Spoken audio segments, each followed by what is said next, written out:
السلام علیکم جی۔ پاکستان کی پوری سیاسی تاریخ کے اندر عمران احمد خان نیازی وہ سیاسی پارٹی تھی یا سیاسی فتنہ تھا کہ جس میں ان کا ایک گروپ جو تھا وہ لوگوں سے مذاکرات کرنے جاتا تھا اور باقی ساری پارٹی جو تھی وہ باہر بیٹھ کے جن سے مذاکرات کرنے ان کا ایک گروپ گیا ہوتا تھا اس کو گالیاں بکنا شروع کر دیتی تھی۔ پارلیمنٹ جو ہے وہ جگہ ہے جہاں پہ پوری قوم کے نمائندے اکٹھے ہو کے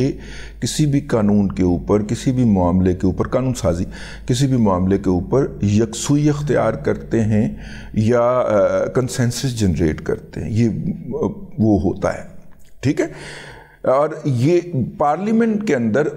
مخالف پارٹیوں کا ایک دوسرے سے مذاکرات کرنا کوئی نئی بات نہیں ہوتی۔ قانون سازی کے اوپر مذاکرات ہو رہے ہیں نا، تو قانون سازی کے اوپر مذاکرات ہوتے تو ان کا جو لیڈر ہے جو آج کل اندر ہے وہ کھڑا ہو کے کہنا شروع کر دیتا انارو مانگتے ہیں، انارو مانگتے ہیں۔ بھئی پارلیمنٹ کے اندر قانون سازی کے اوپر آپس میں بیٹھ کے مذاکرات ہو رہے ہیں اور باہر کھڑا ہو کے وہ کہہ رہا ہے انارو، یہ فضلو انارو مانگتا ہے، ٹھیک ہے۔ یہ اس سے بڑی بلیک میلر، اس سے بڑے بد زبان، اس سے بڑے بد دہن آج تک پاکستان کی تاریخ میں پیدا نہیں ہوئے۔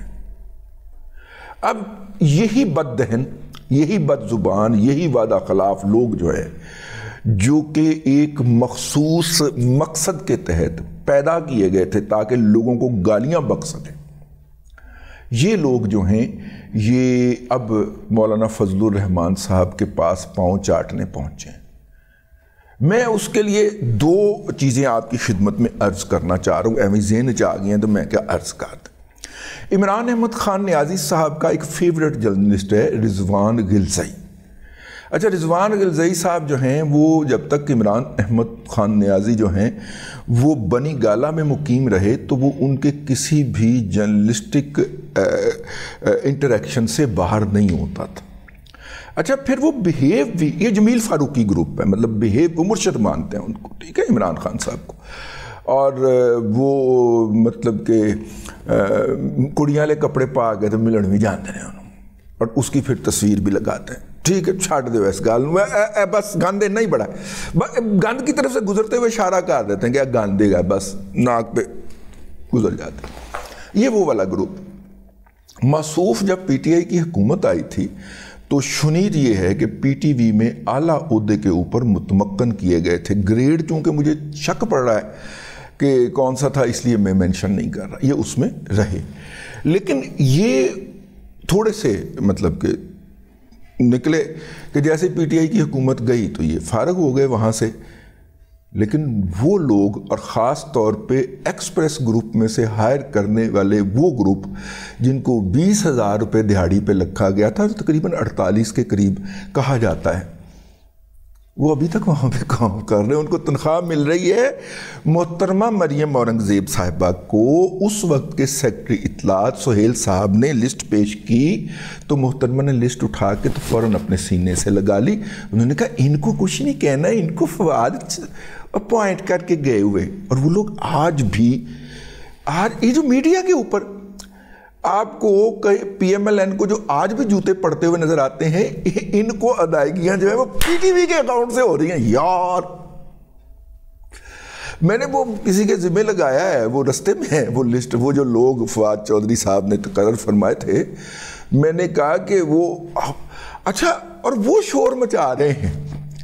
کہ رضوان رضی کو پی ٹی وی کیوں بلاتا ہے۔ اچھا، میں کسی اور وجہ سے جاتا ہوں نا، میرے بھائی ہیں، میں ان کو نہ نہیں کر سکتا، باقی کسی اور پی ٹی وی دے پروگرام چ میں آیا، میں جواد فیض دے پروگرام چ ہی آنا نا، تو یا پھر وہ عمران شفقت صاحب کبھی کبھی یاد کر لیتے ہیں، ٹھیک ہے۔ میرا مطلب ہے کہ یار ابھی تک چلیں، یہ رضوان غلزئی صاحب نے ٹویٹ کیا، رضوان غلزئی صاحب نے ٹویٹ یہ کیا کہ اندر مذاکرات ہوئے ہیں اور پیپلز پارٹی اور جے یو آئی مل کے الیکشن کے لیے دباؤ ڈالیں، اور اگر دباؤ ڈالنے میں کامیاب ہو جائیں تو یہ جو ہیں یہ مل کے آپس میں باہمی طور پہ سیاسی محاذ کے اوپر یا سیاسی اتحاد کی شکل میں یا سیاسی انڈرسٹینڈنگ کی شکل کے اندر آگے بڑھ سکتے ہیں، ٹھیک ہے۔ اب ظاہر ہے گلزئی صاحب اندر کے آدمی ہیں نا ان کے، ٹھیک ہے نا، کوڈ کمیٹی جو ہے، کوڈ کمیٹی ہے نا جی، وہ جرنلسٹوں کی جو کوڈ کمیٹی بنائی ہوگی ان کی سیاسی پارٹی کی کوڈ کمیٹی کی بات نہیں ہو رہی، یہ جو جرنلسٹوں والی کوڈ کمیٹی ہے اس کے ہوں گے، تو بھائی ان کی بات کو پھینکا تو نہیں جا سکتا، ان کی ٹویٹ آن ریکارڈ ہے، اسی وقت بھی پڑی ہوئی ہے، ٹھیک ہے۔ جبکہ جو مذاکرات کار اندر گئے تھے انہوں نے کہا کہ جی ہم تو وہ مطلب کہ کرنے آئے تھے، ان کی خوش دامن کا انتقال ہو گیا تھا، کدو ہو گیا تھا، ٹھیک ہے، کب ہوا تھا؟ اچھا تو پھر آپ کلثوم نواز شریف کے جو ہے ان کا بھی تو انتقال ہوا تھا، اس کی بھی جا کے لگے ہاتھوں پڑھاتے ہیں، فاتحہ خوانی کراتے، بلکہ نہیں، میرا خیال ہے کہ آپ کو گڑی خدا بخش پہ جانا چاہیے بے نظیر بھٹو صاحبہ کی قبر کے اوپر فاتحہ کہنے کے لیے، کیونکہ آپ اتنی پرانی فاتحہیں جو تھیں وہ کہنے جا رہے ہیں، تو لگے ہاتھوں یہ کام بھی کر گزرے ہیں، آؤ تو خیر وہ انہوں نے کہا کہ ہم تو یہ کرنے آئے تھے، ہم تو وہ کرنے آئے تھے۔ اور مزے کی بات یہ ہے کہ اس وفد کے اندر وہ بددہن یوتھیا بھی شامل تھا جو کہ ایم این اے رہا ہوا ہے، نام میں نے نہیں لینا اس کا، جو کہ بڑھ کے جناب ڈیزل کے نعرے لگوایا کرتا تھا اسمبلی کے اندر، اور پھر مولانا جو ہنسے اس کو دیکھ انہوں نے اپنی ہنستی ہوئی، حالانکہ فاتحہ خوانی افسوس کے لیے حاضر ہوئے تھے، لیکن مولانا نے جو اپنی ویڈیو جاری کروائی ہے اپنے سوشل میڈیا پہ، اس پہ وہ کہہ کے لگا کہ پورے کے پورے 32 کے 32 دانت باہر ہیں، ٹھیک ہے۔ تو اور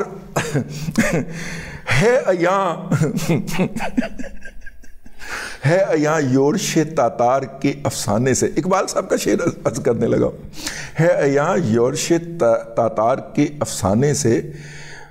پاسباں مل گئے کعبے کو صنم خانے سے،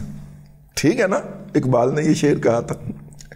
بھئی پچھلے 24 گھنٹے سے یوتھیا مجہول القوم الجاہلیہ للعقل المحدود مولانا فضل الرحمان کا دفاع کرتی ہوئی پائی جا رہی ہے۔ حد ہے۔ خاکسار نے ایک بات عرض کی تھی، ٹھیک ہے، اس کے بعد میں خاکسار نہ ہوئی بھی بڑی سی، لیکن خاکسار نے یہ کہہ دیا تھا اور لائیو کہہ دیا تھا، آن ایئر بہ کے کہہ دیا تھا، پیمرا کے بعد سنبھالے نہیں جاتے تھے، ٹھیک ہے۔ اور وہ جناب جو اس ادارے کا بندہ گیا، پیمرا نے اس کو نوٹس کیا، اٹھ کے پڑھیں اس کو، ٹھیک ہے نا، اٹھ کے پڑے، ڈیپوٹیشن پہ آئے ہوئے تو وڈنے کو دوڑے سے یار۔ خاکسار نے فکرہ کہہ دیا تھا، کیونکہ اس وقت ڈیپوٹیشن پہ آئے ہوئے جو تھے نا وہ تو احکامات لے رہے تھے نا براہ راست فیض حمید سے، اور اس نے اس میٹنگ کے باہر نکل کے فوری طور پہ کہا تھا رضی صاحب دا پروگرام بند کر دیو ورنہ اسی بند ہو جائیں گے، اور میرا چلتا ہوا پروگرام بند کر دیا۔ تو میں نے اس میں ایک فکرہ کہا تھا، میں نے کہا تھا ان کو موت نہیں آئے گی جب تک یہ اپنا سارا تھوکا چاٹ نہیں لے گے۔ تو اس پہ کسی نے کہا کہ یہ تو تھوکتے ہی اتنا ہے، یہ تو قیامت تک چاٹتے رہیں گے۔ میں کہا نہیں، میرا مولا جو ہے نا وہ ان سے چٹوائے گا، ٹھیک ہے۔ تو جب وہ گئے ہیں ملنے کے لیے یہ جو ہیں موصوف اسد قیصر صاحب، جو کہ پہلے جماعت اسلامی میں رہ چکے ہیں، کافی غریب آدمی تھے، اب تو ماشاءاللہ ان کا محل جو ہے وہی نہیں دیکھا جاتا۔ تو یہ جب گئے ہیں ملنے کے لیے تو بے اختیار میرا سر اپنے رب کے حضور جھک گیا۔ میرا رب میرے سے لاڈیاں بہت کرتا، ٹھیک ہے نا، وہ مجھے بہت پیار کرتا ہے۔ میں اگر کوئی بات اس طرح کی منہ سے نکال دوں نا تو وہ اس کو سچ ثابت کر دیتا، ٹھیک۔ ہم ویسے کوشش کرتے ہیں کہ اس طرح کی کوئی بات نہ منہ سے نکلے، لیکن اگر نکل جائے نا وہ مان رکھتا ہے، وہ شرموں والا مان رکھتا ہے ہمارا۔ مزہ ہے، سب سے زیادہ میں نے انجوائے کیا کافی کا ودا مگ ساتھ میں چپس، ہائے ہائے ہائے بڑا مزہ آیا، رات بہت مزہ آیا، مولانا فضل الرحمان سے ملنے گیا۔ اینی ہاؤ، تو سر بنیادی طور پہ جو ہے وہ مولانا فضل، اب رضوان غلزئی صاحب نے ایک بات کہی ہے اور اسد قیصر صاحب نے دوسری بات کہی ہے، اور دونوں باتیں جو ہیں وہ پی ٹی آئی کے ترجمانوں کی طرف سے ہی آئیں۔ تو ظاہر ہے مولانا جو ہے وہ سیاست کے کھلاڑی ہیں، اگر یہ میٹنگ دکھا کے وہ نواز شریف صاحب سے مزید پیسے لے لیں، الیکشن کیمپین کے نام کے اوپر مزید سیٹیں لے لیں، مزید وزارتوں کا عہد لے لے، صدارت لے لے، تو کوئی حرج ہے؟ اس کو سیاست کہتے ہیں نا۔ آپ کو اندازہ نہیں ہے کہ اس میٹنگ کو پی ٹی آئی نے کتنی بڑی سیاسی حماقت فرمائی ہے۔ اس میٹنگ کو پی ٹی آئی نہیں بیچ سکے گی، اس میٹنگ کو مولانا فضل الرحمان بیچے گا، اور مولانا فضل الرحمان نے ابھی پیپلز پارٹی کو بھی بیچنا ہے۔ انہوں نے جا کے ایک ملاقات ابھی آئندہ چند دنوں میں پیپلز پارٹی کے ساتھ فرمانی ہے، اور یہ دونوں ملاقاتیں کر کے انہوں نے یہ تاثر دینا ہے نواز شریف صاحب کو کہ جناب ہم یہ الائنس بنانے جا رہے ہیں، تو ساڑھے نال مکو، ٹھیک ہے، یعنی کہ اگلا صدر مولانا فضل الرحمان۔ یہ سیاست ہے، میں اس کو کوئی برا نہیں کہہ رہا،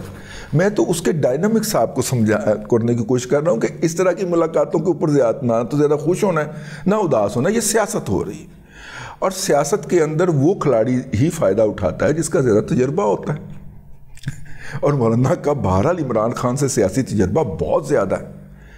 آپ ان کے صرف ذاتی سیاسی تجربے کی یا سٹینڈنگ کی بات نہ کریں، 1979 سے وہ اس ملک کے اندر سیاست فرما رہے ہیں، آپ اس کے اندر مولانا مفتی محمود رحمۃ اللہ علیہ کا بھی تجربہ شامل کریں نا، ٹھیک ہے نا، وہ بھی تو اسی سیاسی میراث کے وہ وارث ہیں نا، تو اگر وہ بھی شامل کر لیں تو ان کے پاس سیاسی تجربہ عمران خان سے کئی گنا زیادہ ہے۔ تو جو میٹنگ فرمائی ہے اسد قیصر صاحب نے، پی ٹی آئی کو تو اس کا کوئی مفاد ملے یا نہ ملے، بینیفٹ ملے یا نہ ملے، کیونکہ پی ٹی آئی اس وقت پلیڈ کر رہی ہے امریکنز کے ذریعے اگر دیکھا جائے، ٹھیک ہے، اور یہ جو ہے فواد چودھری، یہ مسلسل پی ٹی آئی کے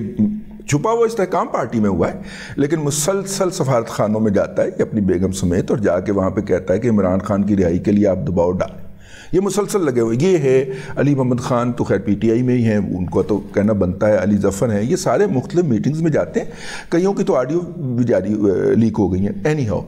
یہ امریکن کے ذریعے پی ٹی آئی جو ہے وہ آپریٹ کرنے کے لیے اپنے لیے کو پولیٹیکل سپیس لینے کی کوشش کر رہی ہے، اور امریکن بہرحال مولانا فضل الرحمان صاحب کو تو لائک نہیں کرتے، ٹھیک ہے نا، اور پی ٹی آئی کا مولانا فضل الرحمان کو جا کے اس وقت ملنا ایک بھونڈی حرکت تھی۔ آپ بھونڈی حرکت نہیں، آپ اسے بھونڈی سیاسی حرکت کہہ سکتے ہیں۔ اس ملاقات کا فائدہ پی ٹی آئی کو نہیں ہو سکے گا، بلکہ ہو سکتا ہے کہ امریکن ان کو پوچھیں